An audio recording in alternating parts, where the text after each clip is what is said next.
News पर हाजिर हूं मैं रुमाना इसार खान और आप देख रहे हैं हमारी ये खास पेशकश लाइफ का फिल्टर। हमारे शरीर को चलाने के लिए ईश्वर ने हमें एक एक अंग बहुत सोच समझ कर दिया है। हर अंग की एक खासियत है, एक जरूरत है और ऐसा ही बेहद जरूरी अंग है हमारी किडनीज, जो दरअसल हमारी लाइफ का फिल्टर है। अगर ये फिल्टर थम जाए या ठीक से काम ना करे तो फिर हमारी लाइफ खतरे में आ जाती है और इसी अवस्था को कहते हैं CKD यानी क्रोनिक किडनी डिजीज, या फिर आम भाषा में अगर मैं कहूं तो गुर्दों की गंभीर बीमारी। तो आज इस कार्यक्रम में हम इसी बीमारी के बारे में बात करेंगे। आंकड़े बता देती हूं मैं आपको। ये कहते हैं आंकड़े कि भारत में तकरीबन 13 करोड़ 80 लाख लोग किडनी की गंभीर बीमारी के शिकार हैं। किडनी के बीमारों के मामले में भारत दुनिया में दूसरे नंबर पर है और अगर हालात यही रहे तो फिर 2040 तक भारत में मौत की वजह में CKD 5वीं सबसे बड़ी वजह बन जाएगी। तालियों के साथ डॉक्टर्स का स्वागत कर रहे हैं हम। हमारे साथ स्टूडियो में डॉक्टर अश्विनी गुप्ता हैं, जो को chairman department of nephrology sir Gangaram hospital और साथ ही प्रेसिडेंट हैं इंडियन सोसाइटी ऑफ नेफ्रोलॉजी के। हमारे साथ डॉक्टर मनीष मलिक हैं, वाइस चेयरपर्सन है department of nephrology sir Gangaram hospital new Delhi और साथ ही मेंबर है नेशनल ओवरसाइट कमेटी, प्रधानमंत्री नेशनल डायलिसिस प्रोग्राम के। हमारे साथ तीसरे खास मेहमान डॉक्टर विशाल सक्सेना है, प्रिंसिपल डायरेक्टर है nephrology kidney transplant BLK max super speciality hospital के। और साथ ही हमारे साथ डॉक्टर रितेश शर्मा हैं, chairman and HOD nephrology and kidney transplant advance centre for kidney care and transplant यथार्थ सुपर स्पेशलिटी हॉस्पिटल्स फरीदाबाद के। तो बहुत स्वागत आप सभी का। तो शुरुआत करेंगे हम आज की चर्चा और जो पहला सवाल मुझे लगता है डॉक्टर अश्विनी गुप्ता के पास मैं आ रही हूँ। और सर मैं आपसे ये जानना चाहती हूँ कि अक्सर कहा जाता है कि ये जो किडनी की डिजीज है एक तरीके से ये साइलेंट डिजीज, मतलब इसके बारे में पता ही नहीं चलता है। तो ऐसा क्यों है सर? लोगों को एहसास क्यों नहीं हो पाता है कि अगर उनके शरीर का एक इतना महत्वपूर्ण अंग है और वो धीरे धीरे कर खराब हो रहा है तो कोई लक्षण ही नहीं दिखता है क्या? धन्यवाद रोमाना जी। और जैसे आपने आंकड़े दिए कि अबाउट 14 करोड़ लोग किडनी की गंभीर बीमारी से ग्रस्त हैं और ये मैं तो ये कहूँगा कि ये एक साइलेंट किलर है अगर हम इसको सही स्टेज पे, अर्ली स्टेज पे डायग्नोज नहीं करते। और अगर हम देखें, कंपेयर करें अपने देश को और बाहर के देशों को, तो किडनी की CKD को हम 5 स्टेजेस में बांटते हैं। CKD 1, 2, 3, 4, 5 जी। और हिंदुस्तान में ये स्टेज 1, 2 और 3 जो है बहुत कम लोगों में पकड़ी जाती है। एज़ फार एज़ जो आंकड़े हैं, अराउंड 50 to 55% लोग स्टेज 1, 2 में पकड़े जाते हैं। बाकी लोग जो हैं स्टेज 3, 4 और 5 जब स्टेज काफ़ी लेट हो चुकी होती है, मतलब जब बीमारी बहुत बढ़ चुकी होती है तभी ये पकड़ में आती होते हैं। अब इसका कारण क्या है? हाँ। नंबर 1 तो मैं ये कहूँगा कि किडनी डिजीज़ के लक्षण लेट स्टेजेस में आते हैं जब किडनी ऑलरेडी 70-80% डैमेज हो चुकी होती है। दूसरा कि हम लोग इस किडनी की बीमारियों से अवेयर नहीं हैं, हम अपना रेगुलर हेल्थ चेक, इन्वेस्टिगेशंस नहीं कराते और कभी पता भी लग जाता है तो हम उसको मानते नहीं हैं, हम उसके लिए वेग एक्सप्लेनेशन देते हैं। तो सबसे पहली चीज़ है कि किडनी के लक्षण क्या हैं अर्ली स्टेजेस में। वो हैं कि पेशाब में फोम आना, झाग आना, या जिसको फ्रॉथीनेस इन द यूरिन। सेकंड है कि रात में आपको 2-3 बार पेशाब के लिए उठना पड़ रहा है, जिसको नॉक्चूरिया बोलते हैं, या फिर यूरिन में लाल रक्त कण आना या WBCs आना। तो ये एक बड़े अर्ली लक्षण है। कई बार ऐसा होता है कि आदमी ब्लड प्रेशर से ग्रस्त है, उसको हेडेक होती रहती है और हम कहते हैं आज बहुत काम कर लिया, वर्क स्ट्रेस है तो भाई हेडेक हो गई। हाँ। और वो पेन किलर ले लेंगे। हाँ। तो blood pressure as well as pain killer वो दोनों ही किडनीज को आपने क्योंकि ब्लड प्रेशर का जिक्र कर दिया और आजकल ब्लड प्रेशर हो गया, डायबिटीज हो गया, लाइफस्टाइल डिजीजेस जो हैं वो बिल्कुल एक महामारी की तरह भारत में फैली हुई हैं। जरा डॉक्टर मनीष से जान लेते हैं, खासतौर से CKD और जो ब्लड प्रेशर के पेशेंट्स हैं या जो डायबिटिक्स हैं, क्या उनमें CKD का रिस्क ज़्यादा होता है? बहुत ज़्यादा होता है। जो आपने बताया कि इंडिया में CKD दुनिया में 2nd नंबर पे है, उसका कारण है डायबिटीज़। इंडिया को diabetes capital of the world बोलते हैं। बिल्कुल। आज की डेट में हर 10वें इंसान को शायद डायबिटीज़ है, शायद ज़्यादा, और हर 10वें इंसान को सीकेडी है, और सीकेडी के 50% मरीज़ का कारण डायबिटीज़ है, बाकियों का हाइपरटेंशन है, और फिर बाकी छोटे मोटे कारण बहुत सारे हैं। तो जैसे जैसे मैं इसको जीवन शैली की बीमारी बोलता हूँ। डायबिटीज़, ब्लड प्रेशर जीवन शैली की बीमारी है। तो जीवन शैली ख़राब होती है, बीमारियाँ बढ़ती हैं, ये बीमारियाँ बढ़ती हैं तो सीकेडी बढ़ती है। तो आपस में काफ़ी हद तक जुड़े हुए हैं। मतलब एक तरीके से विशियस सर्कल हो गया। Vicious circle तो हो गया। जो डायबिटिक और जो ब्लड प्रेशर के मरीज हैं उनको मतलब खास ख्याल रखना चाहिए, स्क्रीनिंग वगैरह थोड़ा ज्यादा जल्दी करानी चाहिए, उनके लिए कुछ सलाह? यही थीम होता है नॉर्मली वर्ल्ड किडनी डे का। हाँ। तो मैं एक लेक्चर देता हूँ छोटा मोटा, जिसमें मैं दिखाता हूँ एक नोट 500 रुपए का। 500 रुपए का नोट खर्च करके आप अपनी किडनी की अवस्था जान सकते हैं। 2 जांच हैं, एक ब्लड की जांच जिसको बोलते हैं EGFR जो ब्लड से निकालते हैं, एक पेशाब की जांच UACR, फुल फॉर्म नहीं लेते, छोड़ देते हैं, जो बताएगा पेशाब में कितना प्रोटीन लीकेज है। अगर ये दोनों जांचें हम करा लें, जो और ये मात्र 500 रुपए के भीतर हो जाएंगे आराम से। हाँ। और इसमें कोई 24 घंटे का पेशाब नहीं चाहिए, कोई फास्टिंग नहीं चाहिए, एक ब्लड टेस्ट, एक पेशाब टेस्ट हर जगह हो जाएगा। अगर ये दोनों नॉर्मल हैं तो हम मान लेते हैं कि एक डायबिटिक या हाइपरटेंसिव में एटलीस्ट 1 साल मेरी किडनी ठीक रहेगी। तो हम हर डायबिटिक को और हाइपरटेंसिव को बोलते हैं कि साल में एक बार ये 2 जांचें करानी है। या आपको मोटापा है, या आप स्मोकर हैं, या आपको फैमिली में किडनी की बीमारी है, तो या एल्डरली, तो ये 4-5 रिस्क ग्रुप में ये 2 जांचें 500 रुपये फ्री भी होती हैं। मैं तो मतलब पैसे पे बात आ गई, हर जगह ये जांचें फ्री होती हैं, सिंपल जांचें हैं। ये 2 जांचें का करा लेंगे। और आजकल ऐसी दवाइयाँ आ गई हैं, कुछ नई दवाइयाँ, अगर नाम नहीं लेते उनका, बट अगर आपने प्रोटीन लीकेज पकड़ लिया और वो दवाई शुरू कर दी, जीवन शैली छोड़िए, खाना पीना बंद नहीं कर सकते, आप नहीं कर सकते, गोली खा सकते हैं, तो आप डायलिसिस 15 साल डिले कर सकते हैं। Can you believe it? ये आज से कुछ साल पहले नहीं था। तो अगर आपने जांच कराई थी, कि सिर्फ जांच ही है, आपके पास एक गोली है, और हमारे हिंदुस्तान की फ़ायदा है कि दवाइयाँ बहुत सस्ती होती हैं बिकॉज ऑफ जेनेरिक्स। देखिए, साफ हो गया है, अभी तक आपने सुना विशेषज्ञों को कि शुरुआती और समय पर लक्षणों की पहचान अगर हो जाए तो फिर ये आपके लिए सबसे बड़ा हथियार है। और ये तभी हो पाएगा जब हम जागरूक होंगे, हम अवेयर होंगे। तो आइए जरा आगे बढ़ते हैं और बात कर लेते हैं कि अगर किसी को किडनी रोग हो जाए और उसके लिए इलाज का जरिया वो गोली, आपकी बात नहीं बन रही है उस गोली से, अब नौबत डायलिसिस की आ गई है, तो फिर डायलिसिस को लेकर भी लोगों में बहुत ज़्यादा डर हो जाता है। डॉक्टर विशाल से ज़रा समझते हैं कि डायलिसिस को लेकर लोगों में बहुत डर होता है। तो पहले तो आप लोगों को बताइए कि डायलिसिस कब ज़रूरी हो जाता है, क्यों ज़रूरी हो जाता है, और आसान भाषा में डायलिसिस का शरीर के लिए मतलब क्या है? तो रोमाना, बेसिकली जैसे कि डॉक्टर अश्विनी ने बताया कि क्रॉनिक किडनी डिजीज़ की 5 स्टेजेस होती हैं। तो जब किडनी का फंक्शन 15% से कम हो जाता है तो वो स्टेज होती है जहाँ पे आप डायलिसिस की बात करते हो। वहाँ हम बात करते हैं रीनल रिप्लेसमेंट थेरेपीज़ की, मतलब जब शरीर की खुद की क्षमता इतनी नहीं रहती है कि खून अपने आप से साफ़ हो सके, तो इसमें आपको या तो हम डायलिसिस का ऑप्शन देते हैं या हम किडनी ट्रांसप्लांट के बारे में बात करते हैं। तो हम डायलिसिस की बात करते हैं तो डायलिसिस भी 2 तरीके के होते हैं। एक होता है जो ब्लड से करते हैं, जिसको हीमोडायलिसिस कहते हैं।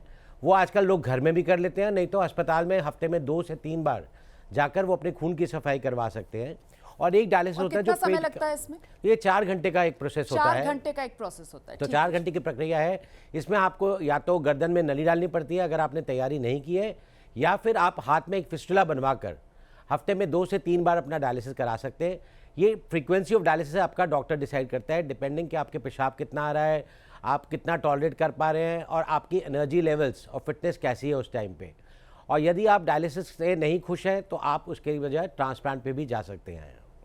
ठीक है, ट्रांसप्लांट पर आगे आएंगे, लेकिन उससे पहले डॉक्टर रितेश के पास ज़रा लेकर चलेंगे दर्शकों को। मरीज को कई बार ऐसा लगता है कि डायलिसिस अगर हमने शुरू करवा लिया डॉक्टर रितेश तो ज़िंदगी बदल जाएगी, फिर शरीर में कमज़ोरी आ जाएगी, थकान हो जाएगी, मेरे तो पूरा का पूरा मतलब ज़िंदगी ठप हो जाएगी। तो इस तरीके के भ्रम भी मुझे लगता है दूर करने की ज़रूरत है, क्योंकि कई बार मरीज़ इसी चक्कर में डायलिसिस को टालता रहता है और वो फिर जीवन के लिए बहुत हानिकारक हो जाता है।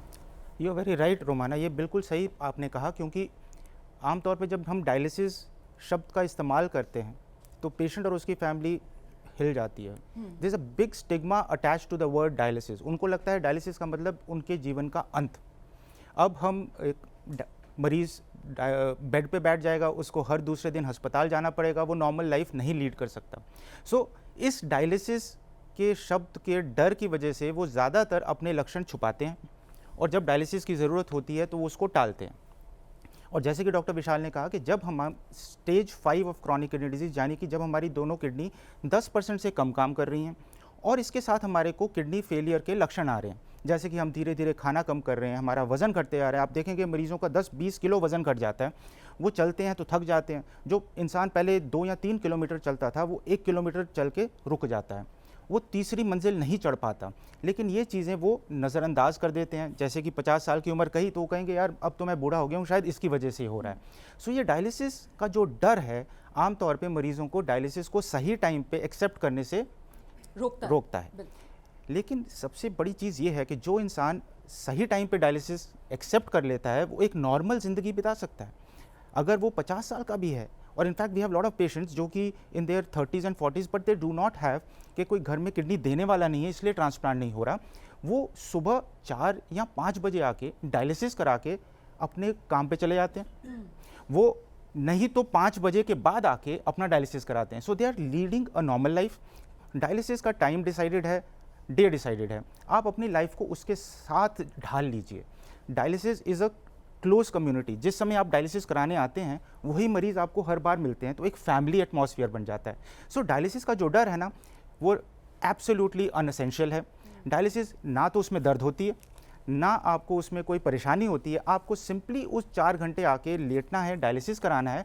आप चाहें तो उस समय अपना काम भी कर सकते हैं। बहुत सारे लोग जो वर्क फ्रॉम होम करते हैं, इनफैक्ट वो अपना लैपटॉप वहाँ लेके बैठते हैं और अपना काम भी करते रहते हैं। कि ये एक लाइफस्टाइल प्रोसीजर हो गया जिसको अपनी ज़िंदगी में एक बार आपने जोड़ लिया। जो काम आज आप किडनी की बीमारी की वजह से नहीं कर पा रहे, आप वो सब कर पाएंगे। आप खाना पीना नॉर्मल कर सकते हैं, आपकी सेहत बढ़ेगी, जो आपका वज़न कम हो गया है वो बढ़ेगा, और जो आपकी एक्सरसाइज कैपेसिटी है, जो आप थक जाते थे या सांस फूलता था, वो सब ठीक हो जाएगा। डॉक्टर गुप्ता, दर्शकों को आपको ये भी बताना चाहिए कि अगर घर परिवार में कोई पेशेंट है जिसको किडनी की बीमारी है, डायलिसिस की ज़रूरत है, उसमें परिवार की भी बहुत महत्वपूर्ण भूमिका आ जाती है। रुमाना, ये बहुत इम्पॉर्टेंट है कि परिवार का सपोर्ट जो है बहुत इम्पॉर्टेंट चीज़ है क्रॉनिक किडनी पेशेंट्स में, और ख़ासकर जो लोग डायलिसिस पे हैं या ट्रांसप्लांट के हैं। हमने ये देखा है कि जहाँ पे फैमिली सपोर्ट अच्छी अवेलेबल है वो लोग खुश रहते हैं, उन लोगों का खाना पीना अच्छा होता है, प्रॉपर डायलिसिस कराते हैं और they live A near normal life. और जहाँ परिवार का सपोर्ट नहीं है कि कोई केयर टेकर उनको लेके आ रहा है डायलिसिस कराने, पेशेंट डिप्रेस्ड है कि घर में कोई देखने वाला नहीं है, वो लोग जल्दी इस चीज़ से प्रॉब्लम होती है और वो ज़्यादा देर नहीं झेल पाते ये चीज़। डॉक्टर मनीष से ज़रा समझते हैं कि लाइफस्टाइल किस तरीके का होना चाहिए एक ऐसे पेशेंट का जो डायलिसिस करवा रहा है। लाइफस्टाइल में सबसे पहले जो परिवर्तन हम बताते हैं वो होता है डाइट का। जी। जब आपको किडनी की बीमारी, आप स्टेज 1 से स्टेज 5 तक मूव कर रहे हैं, तो अक्सर प्रोटीन की मात्रा को सीमित किया जाता है। ये कुछ मिथ भी है, शायद हम सॉल्व करें, पर जो सच्चाई है वो तो है। लोग कहते हैं कि प्रोटीन कम खाओ ताकि किडनी पे लोड कम पड़े, पर जब डायलिसिस शुरू होता है तो पहला परिवर्तन है प्रोटीन की मात्रा बढ़ाना। आप कमज़ोर हो गए इतने सालों में, प्लस आपका डायलिसिस आपने रीबिल्ड करना है अपने आप को, तो पहला लाइफस्टाइल का है डाइट। ठीक है जी। अक्सर डायलिसिस जब हफ्ते में 3 बार चल रहा हो, अच्छे से चल रहा हो, तो अक्सर डाइट के कोई परहेज़ नहीं होते। अक्सर ये आपके डॉक्टर आपको ज्ञान देंगे। तो पहला वो हो गया। दूसरा, जो भी नेगेटिव हैबिट्स हैं, चाहे वो स्मोकिंग है, चाहे वो वॉक नहीं करना है, तो जो भी पॉजिटिविटी जीवन शैली में होनी चाहिए वो सब डायलिसिस के बाद और ज़्यादा वैलिड है। डॉक्टर विशाल के पास मैं आपको लेकर चलूंगी। किडनी ट्रांसप्लांट को लेकर अब तो टेक्निक मेरे ख्याल से बहुत ही सेफ और सक्सेसफुल हो गई होगी, ज़रा इसको लेकर बताइए सबसे बड़ी चुनौती क्या है? डोनर मिलना। डायलिसिस एक ऑप्शन है डेफिनेटली, जो स्टेज 5 किडनी डिजीज़ है, लेकिन ट्रांसप्लांट उनको ऑलमोस्ट नियर नॉर्मल लाइफ देता है। लेकिन किडनी ट्रांसप्लांट के लिए by law you have to have a voluntary related living healthy donor. तो ये वर्ड्स जो हैं ये बड़े चुने हुए वर्ड्स हैं जो लॉ में भी हैं, चिन्हित होते हैं। ये तो इसमें परिवार से कोई व्यक्ति अगर आगे आके आता है, जो आजकल तो सेम ब्लड ग्रुप ना भी हो, अक्रॉस द ब्लड ग्रुप हो, तब भी ट्रांसप्लांट किए जाते हैं और काफ़ी सक्सेस है। जो ब्लड ग्रुप कंपैटिबल ट्रांसप्लांट का सक्सेस रेट है वो ऑलमोस्ट 97% सक्सेस रेट है, which is a very good success rate. और उसके अलावा अगर आप देखें ABO कंपैटिबल का भी, मेनली आजकल बहुत तरीके के हम प्लाज्मा एक्सचेंज करके हम उस तरह के ब्लड ग्रुप्स भी ले सकते हैं, जैसे B2A या A2O। तो इस तरह के भी हम वो करते हैं जिसमें अक्रॉस द ब्लड ग्रुप हम ट्रांसप्लांट कर सकते हैं, लेकिन डोनर परिवार से हो इसके अलावा यदि आपके पास कोई पारिवारिक डोनर नहीं है तो अगर आप 3 महीने डायलिसिस पे रह चुके हैं तो आप अपना नाम, एक नोटों की लिस्ट होती है जिसमें हम कैडेवरिक डोनर, तो कोई ब्रेन डेड पेशेंट अगर किसी भी अस्पताल से आता है तो एक किडनी जो होती है वो सरकार के द्वारा वो अस्पतालों में रोटेट की जाती है और एक जिस अस्पताल में डेथ हुई होती है उसको दी जाती है। तो डिपेंड करता है वो नोटों के उस पर। डॉक्टर रितेश से ज़रा जानते हैं कि जो ट्रांसप्लांट पेशेंट करवाते हैं उनको कौन कौन सी सावधानी फिर बरतनी चाहिए? क्या उनको भी फिर लाइफ लॉन्ग मतलब ताउम्र किसी तरीके की एहतियात की ज़रूरत पड़ती है क्या? जी बिल्कुल, क्योंकि जब ट्रांसप्लांट किया गया है और एक किडनी लगी है जो कि किसी और डोनर से आई है, उनका डीएनए और आपका मैच नहीं करेगा, तो दवाइयाँ दी जाती हैं जिनको हम इम्यूनोसप्रेशंस बोलते हैं, जो कि आपकी बॉडी की इम्यूनिटी को दबाती हैं ताकि जो किडनी लगी है वो बॉडी एक्सेप्ट करके रखे। लेकिन इसमें सबसे बड़ा रोल एक ट्रांसप्लांट नेफ्रोलॉजिस्ट का है जो इन दवाइयों को ऐसे मॉड्यूलेट करे कि वो किडनी भी काम करे और आपको ज़रूरत से ज़्यादा इन्फेक्शंस ना हो। सो इन्फेक्शन से बचने की जहाँ तक बात आती है तो एक हवा बना हुआ है कि जिसका ट्रांसप्लांट हो गया वो एक पिंजरे में बंद हो गया, वो घर में एक कमरे में बंद रहेगा, लोग दूर से बात करेंगे, कोई उससे मिल नहीं सकता, इन्फेक्शन ना हो जाए, इन्फेक्शन के डर से, जो कि I don't think is right. पहले 3 महीने के लिए जब इम्यूनोसप्रेशन ज़्यादा होता है हमें ज़्यादा केयर करनी पड़ती है, लेकिन बाय एंड लार्ज हमें एक अच्छा साफ़ सुथरा लाइफस्टाइल एक्सेप्ट करना है ताकि हमें ये जो यूजुअल इन्फेक्शन हैं हम उससे बचे रहें।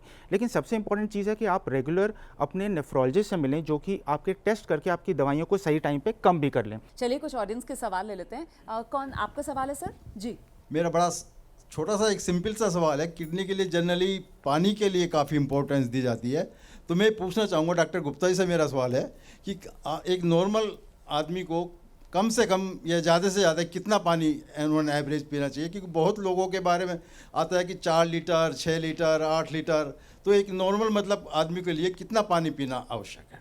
जो आप सवाल पूछ रहे हैं ये एक नेफ्रोलॉजिस्ट के लिए बहुत ही कॉमन सवाल है और लोगों में एक भ्रांति होती है कि पानी बहुत ज़्यादा पिएंगे किडनी ठीक रहेगी, वो भी गलत है और कुछ हद में वो भी ठीक है।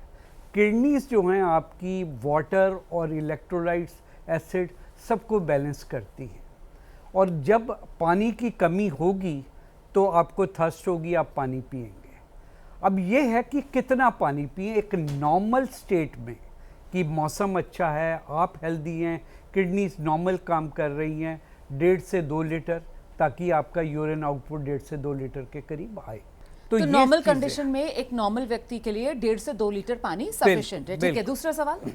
मैं पिछले 23 साल से डायबिटीज़ में हूँ, 30 साल से हाइपरटेंशन और पिछले 1.5 साल से कैंसर भी है। क्रेटिनाइन और जितने भी KFT टेस्ट वगैरह होते हैं वो मेरे नॉर्मल आते हैं।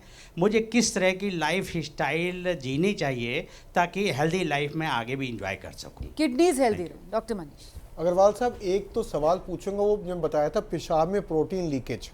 अगर आपकी ये जांच UACR नहीं हुई है तो हम नहीं मान सकते किडनी हेल्दी है आपकी, तो ये जांच ज़रूर कराइए अगर नहीं हुई है। जहाँ तक लाइफस्टाइल का है तो sugar control, BP control, smoking नहीं, अल्कोहल इन मॉडरेशन, रोज़ की वॉकिंग 7000 स्टेप्स पर डे, पहले 10,000 बोलते हैं 7000 बोलते हैं स्टेप्स पर डे, और नॉर्मल जीवन।